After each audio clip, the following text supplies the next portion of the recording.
The word jihad is mentioned in the Quran about 41 times. The words mercy, peace, and compassion are mentioned about 355 times. Yes, come in. Come on in, Riaz. Sit down, please. Contrary to popular belief in most Western cultures, Islam is a religion that preaches peace and tolerance. Yes, Patricia.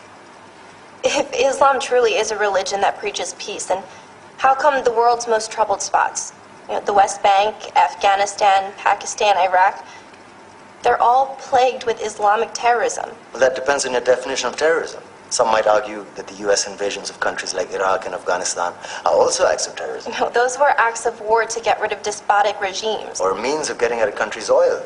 Conspiracy theories. Well, May I? Yes, please. Go ahead, Riaz. Mr. Khan is right. I mean, if we're talking about terrorists, the world's biggest terrorists are the white superpowers. Come on now. No, really, stop and think about it. Explain 9/11. Okay. Do you know how many people died in the Twin Towers strike? Around 3,000. And do you have any idea how many people died in the bombing of Afghanistan? Take a wild guess. More than 15,000 people died. And that's just conservative figures. About 50,000 tons of explosives were dropped on innocent civilians.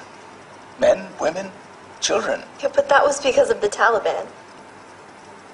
Now that you brought it up, did you know that the Taliban was a creation of the CIA to fight the Russians? Whatever. They were still harboring terrorists. Yeah, right. Terrorists that were never found. Just like the weapons of mass destruction that were never found in Iraq. Do you want to get into the death toll in Iraq?